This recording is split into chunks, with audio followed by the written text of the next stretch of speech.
I just love Christmas. It's my favourite time of year. But it can be so busy.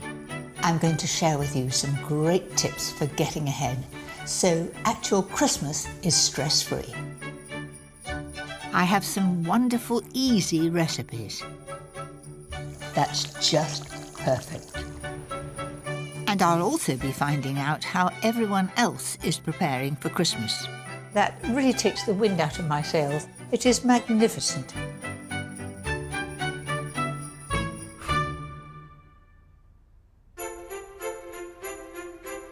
Christmas has always played a huge part in my life. Since my children have moved away from home, it's become even more special to me, as it's a time for everyone to be together. But it's not just Christmas Day that I love, it's the wonderful build-up to it. Tonight I will show you how to feed all those extra family and friends over the holiday season. My warming beef casserole, a breathtaking pie, a perfect winter crumble, and a lusciously rich mousse cake. But first, a dish perfect for a frosty Christmas Eve. My mother used to make it and have it on standby when we arrived on Christmas Eve, and now I'm doing exactly the same. I've got half smoked haddock and half ordinary haddock, 350 grams of each. And I'm just going to dice that up into reasonable sized pieces, so just about the amount that you would eat in one mouthful. And be wary for the odd bone, and that's it. To make the sauce for the fish pie, I like to use leeks. They're at their best in winter and add a perfect subtle flavour. You notice I don't do it as quickly as the chefs do. But I get there in the end. Fry them off in 50 grams of butter until they're nice and soft. Add 50 grams of flour and slowly whisk in 600 mils of hot milk. And watch it getting thicker and thicker. Don't add all the milk at once. If the sauce is a little bit too thick, you can always add a little more milk. That's it. Now I'm going to add salt and pepper. I like pepper. There we are, a little bit of extra. And then I'm going to put the juice of half a lemon. That just sharpens it up. In goes the dill.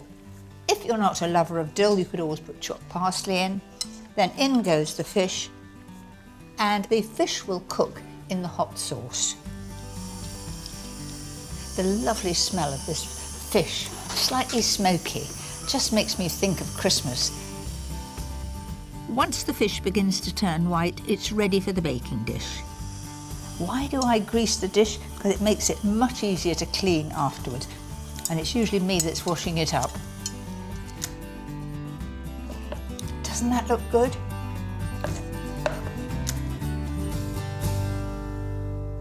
And now to the hard-boiled eggs. Yes, I'm generous with the hard-boiled eggs. I think I put more in than Mum does.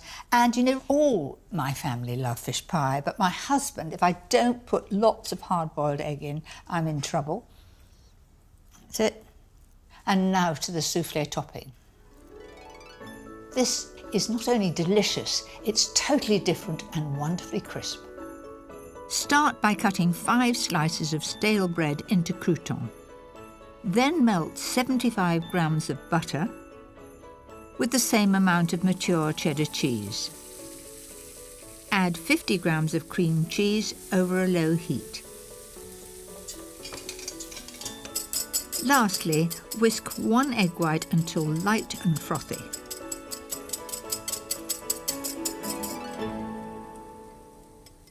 And put the egg white in.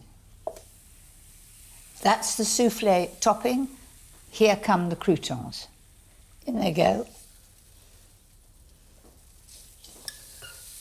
And don't tell people it's bread. Just say it's soufflé. They'll think it's pretty grand.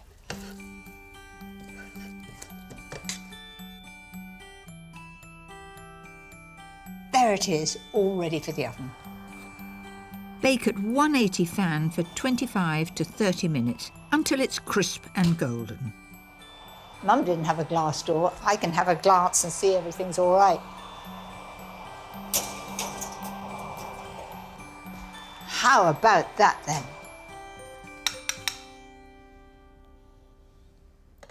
Who wouldn't be tempted to eat this on arrival on Christmas Eve?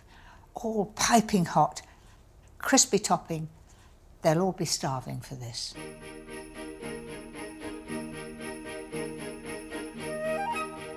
Because there's so much to do at this time of year, it's good to have a few delicious meals prepared in advance. And on a cold winter's day, this next recipe is the perfect thing to come home to. So to start with, I've got 1.5 kilos of lean stewing steak here, and I'm going to fry it. Now there's a lot of meat, so I'll be doing it in batches. No good putting all that in because you'll never get it brown at once. Keep moving it about. And the idea is to get it brown. That gives the extra flavour and it seals the meat in. If you look down the bottom there, there's a bit of crust coming. All that will add to the flavour. That's it. Add 3 roughly chopped onions and 6 cloves of crushed garlic to the same pan. It's taken up the juices from the bottom, which is all adding colour to my casserole. Now I'm going to add the stock. I'm using 300 mils of beef stock, and to thicken the casserole, a mixture of 50 grams of flour and 300 ml of white wine. Then the meat goes back. 3 tablespoons of Worcester sauce. Might have been a good idea to take the top off. So leave that on a very, very low heat or in a low oven and cook it until it's almost tender, about 2 hours. In that time, of course, you can be doing all the other things you have to do at Christmas.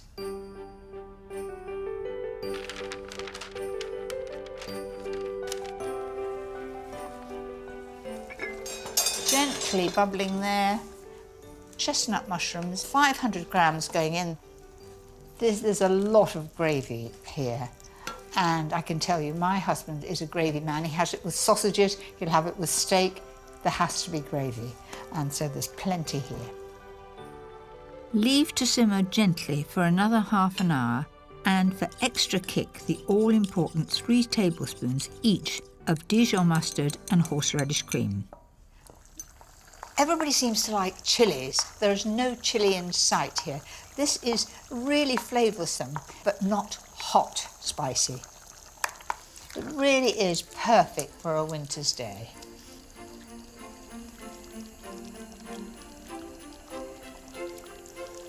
Do you know, that is a really mellow flavour, very warming, and for my taste, that's just perfect.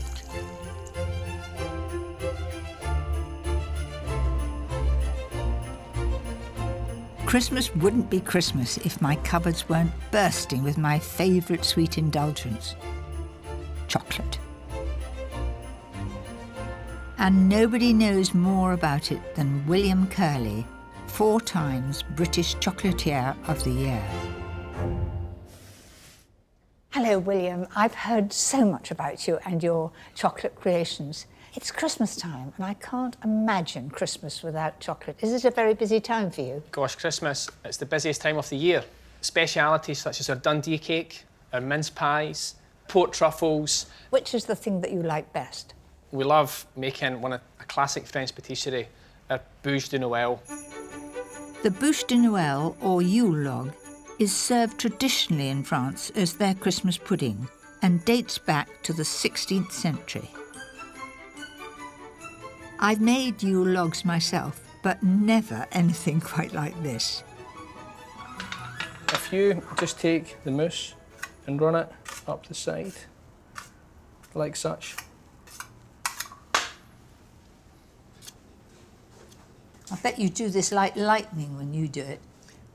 I must say, if I was doing this, I'd like to do several at one go, put them in the freezer. Knock them out, and yeah. everybody who came to supper in the next year would get it as their pud, whether it was Christmas or not. Well, going to all this effort, I'd want to show off. This wonderful creation is a combination of a creamy hazelnut and almond meringue centre, You've done this before, and you know exactly they're going to fit. chocolate sponge, So that is rum with a sugar syrup. Indeed, yeah. These are crystallised chestnuts. surrounded by a rich chocolate and chestnut mousse, a meringue base, all covered in a dark chocolate glaze. It's just like a river flowing. A final few festive touches, Oh, that looks amazing. Just look at that. and the masterpiece is complete. Do you know, William, I have to stand back and say that really takes the wind out of my sails. Oh. It is magnificent. Oh, thank you very much, mate. It's very kind. Well, but I think why it's don't we my go upstairs, have a little cup of coffee and a wee thin slice? Do you know, you've twisted my arm. Come on, Let's then. go.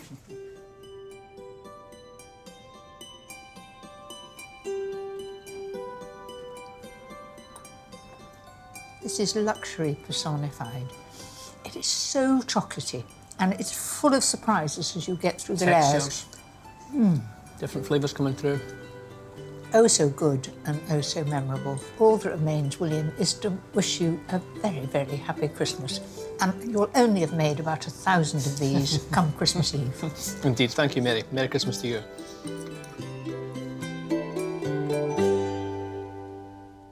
That Bûche Noël looked amazing.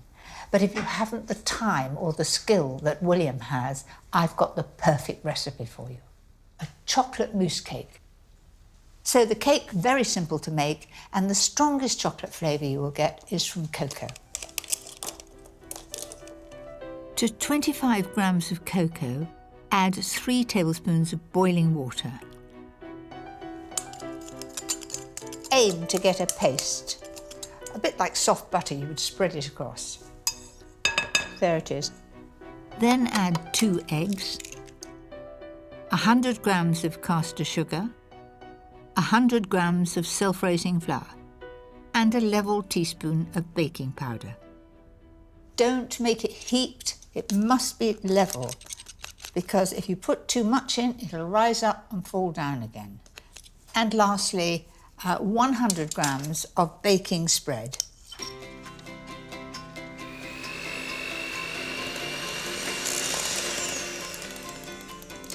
Beautifully mixed, all one colour. Spoon the mixture into a greased tin lined with non-stick baking parchment. Chocolate goes so well at Christmas time. I think we're just one of those times when we can be indulgent. It only needs 25 minutes in the oven at 160 fan. When it starts to shrink away from the sides of the tin, it's done and should be nice and springy to the touch. That looks perfect. To make it extra special, a little brandy over the top, about 2 tablespoons. Bit difficult to know where you've been when it's a chocolate cake, but I think I'm remembering. There we are, and that for luck. Right, now to the chocolate mousse topping. Slowly melt 300 grams of chocolate. I find using 50% cocoa solids is best. It adds just the right amount of sweetness. While the chocolate cools, whisk 450 ml of whipping cream until frothy.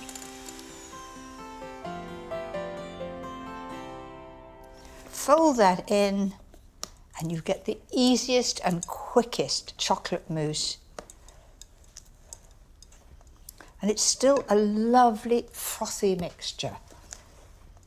I'm going to put that on top of the sponge now.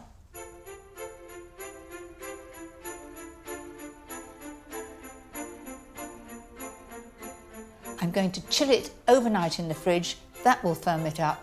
and then turn it out.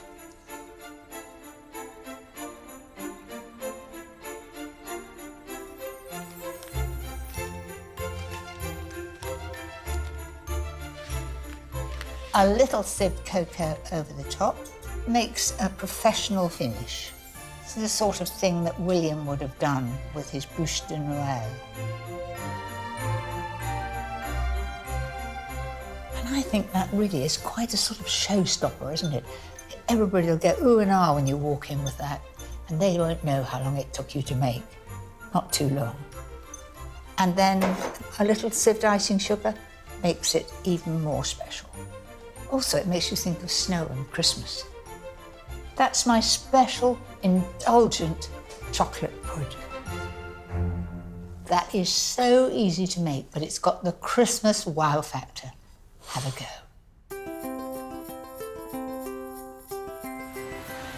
There are so many festive delicacies to enjoy, but my Christmas shopping wouldn't be complete without a very British favourite, Stilton. I've come to rural Nottinghamshire to meet Robin Scales, whose family has been in the cheese business for over 160 years. Hello, Robin. Very nice to see you. Lovely to meet you, Mary. Christmas wouldn't be Christmas without Stilton, and I'm fascinated to know exactly how it's made. Well, you've come to the right place. Come inside and we'll show you exactly how Stilton's made at Crotwell Bishop.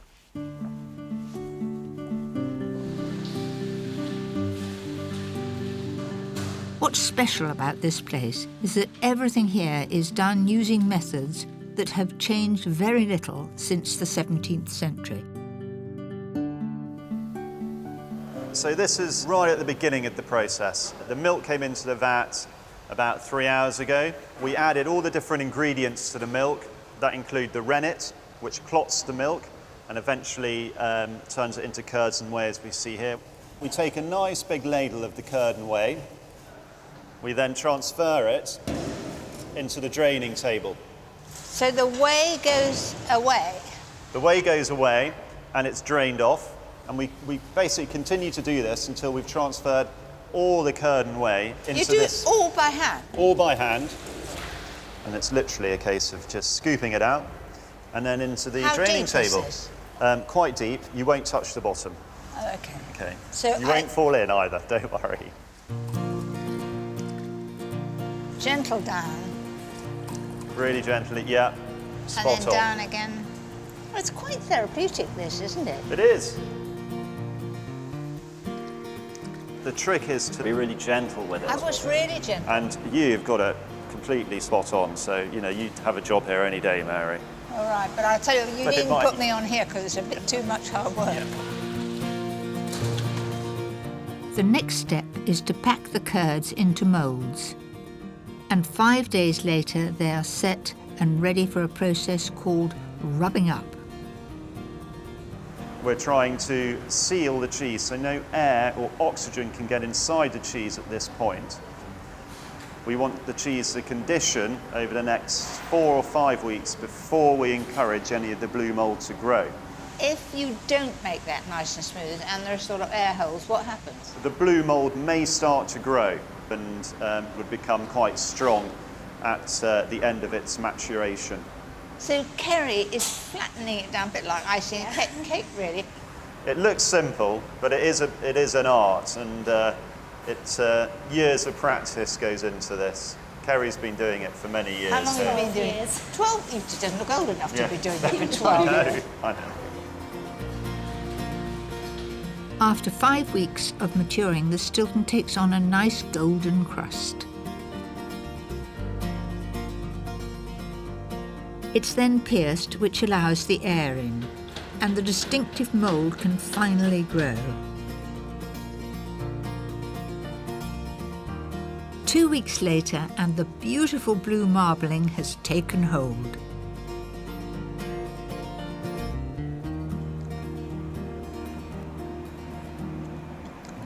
It's very rich and creamy, and you do have luxury things at Christmas, and I think maybe that's why it's so popular. What about Howard? I have Stilton every day, really. You have it on your pie at lunch, don't you, sometimes? I have. Yeah. Yeah. You have it on your pie. How would you put it on your pie at lunch? Or just put it in the microwave. Yeah. And then it melts This over. is advanced cooking. Yeah, This is. it is. Yeah, so I must say, you look really well on it. I Anyway. know, well, that's, what do they call it? Aphrodisiac. Well, I won't go into that detail, but thank you very much. Well, there's a lot more to making Stilton than I thought, but it's definitely worth the effort. Just like my next recipe, which is a real showstopper. There's something really spectacular about a raised pie. When you cut the first slice, it's a real show-off pie.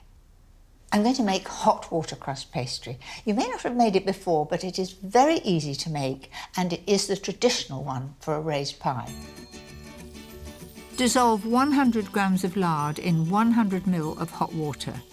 Then add it to 250 grams of plain flour. And I'm going to just finish that off, putting my hand in. Now, if you're worried about my nails, they're gel and they won't come off. I was brought up not to ever wear nail polish when I'm cooking, and at college it was absolutely forbidden. But things have changed and it is Christmas. Put aside 1/3 for the top of the pie and roll the rest quite thinly. Now, I think that's about right.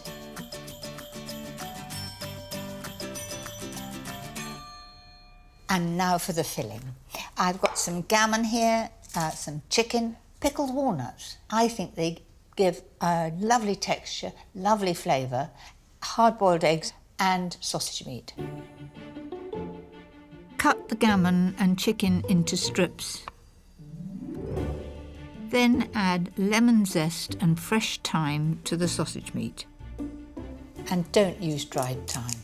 Dried thyme is a totally different thing, and I don't think it adds to recipes at all. Mix 1/3 of the sausage meat with the gammon strips to make the bottom layer of the pie. And then you can imagine, as you cut through, you get beautiful results. Press it down firmly to remove any air before poking in a few of the pickled walnuts. If you don't like pickled walnuts, you could put pistachio nuts in it. You could use stoned olives. Lay the trimmed hard-boiled eggs along the centre and surround them with the sausage meat. And then press it down, very gently but firmly, no arguments. So I've got here the chicken, and it's the same principle. I want long pieces of chicken so that when I cut through the pie, when it's cooked, it looks good. It takes time, but it's very rewarding. And the last 1/3 of the pastry will become the pie lid. That looks about the right size to me. Let me just check. Very stupid if it didn't reach, wouldn't it? Stick the lid on with a little beaten egg and then crimp the edges. You can do any decoration that you like. And I'm going to do 3 leaves over the top. Make a small air hole in the top and bake at 180 fan for half an hour and then 160 for the final hour. When it's ready, let it cool and then leave in the fridge overnight. And this is it. I think it looks pretty good.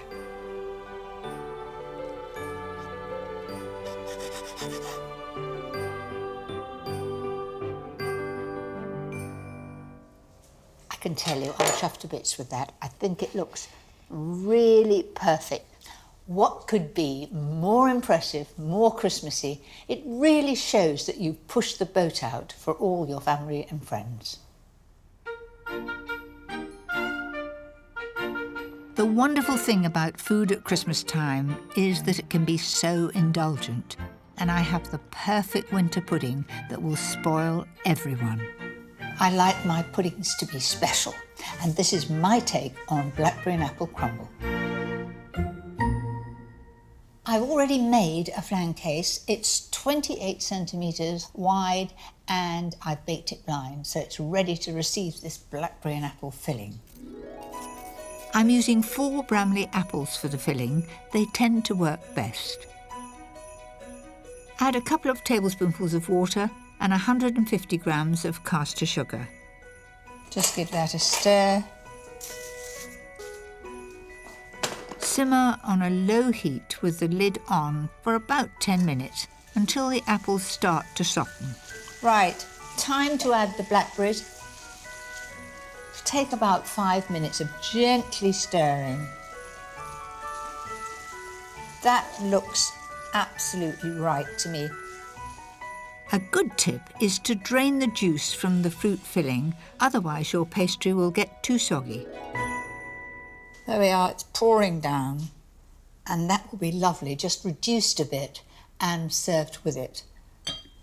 And now the crumble topping with a difference.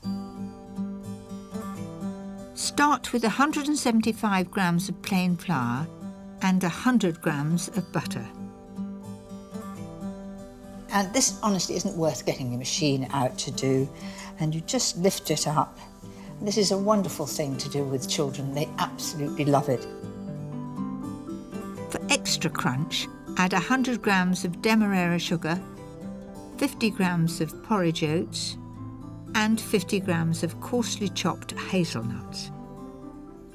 Adding the nuts and porridge oats gives such an interesting texture. And at Christmas time, it's really a time when you use nuts, isn't it? So all I've got to do now is assemble it. Lots and lots of fruit. That's it. And then the crumble topping. You've really got the best of both worlds with very thin pastry underneath, and then you've got the crumble on top. You've got double whammy, really. Cook for about 25 minutes at 180 fan until the top is wonderfully golden and crisp. That looks a bit of all right. You can hear, listen to this. What a lovely crisp top.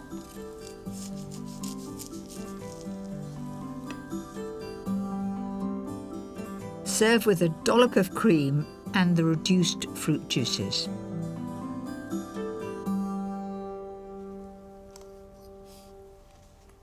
That is sheer heaven on a plate. I could eat all that in one go, and I'll diet tomorrow. So there you have it, 5 dishes you can make in advance to help you create the perfect Christmas. Next time, I'll show you how to take the pressure off the big day itself. Christmas doesn't get better than that. You notice I take the drink first.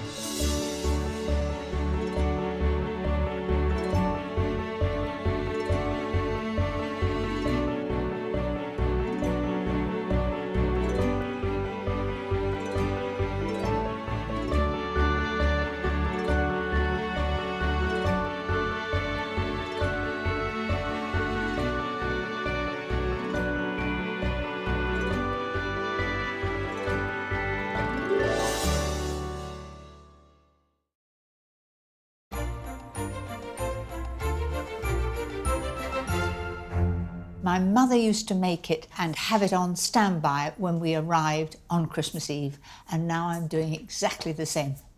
I've got half smoked haddock and half ordinary haddock, 350 grams of each. And I'm just going to dice that up into reasonable sized pieces, so just about the amount that you would eat in one mouthful.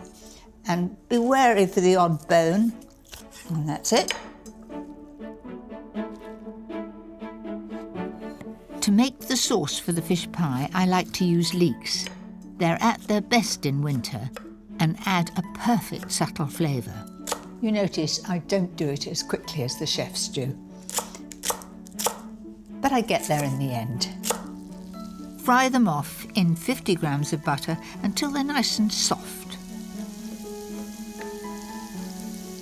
Add 50 grams of flour and slowly whisk in 600 ml of hot milk.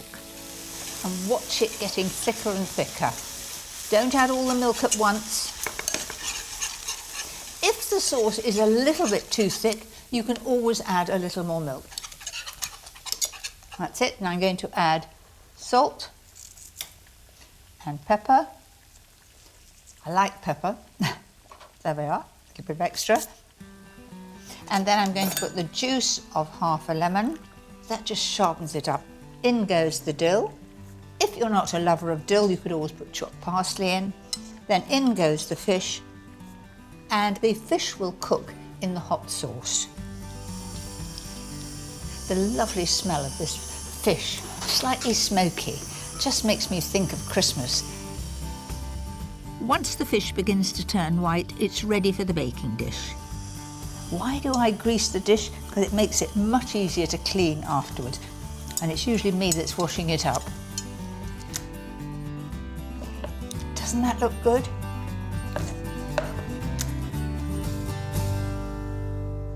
And now to the hard-boiled eggs. Yes, I'm generous with the hard-boiled eggs. I think I put more in than Mum does. And you know, all my family love fish pie, but my husband, if I don't put lots of hard-boiled egg in, I'm in trouble. That's it. And now to the soufflé topping. This is not only delicious, it's totally different and wonderfully crisp. Start by cutting 5 slices of stale bread into crouton. Then melt 75 grams of butter with the same amount of mature cheddar cheese. Add 50 grams of cream cheese over a low heat. Lastly, whisk 1 egg white until light and frothy.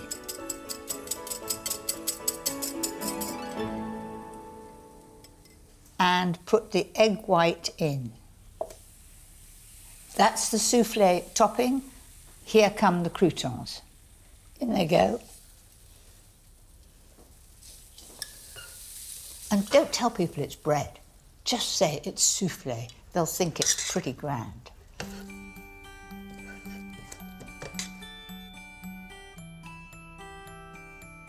There it is, all ready for the oven. Bake at 180 fan for 25 to 30 minutes until it's crisp and golden. Mum didn't have a glass door. I can have a glance and see everything's all right. How about that then? Who wouldn't be tempted to eat this on arrival on Christmas Eve? All piping hot, crispy topping. They'll all be starving for this.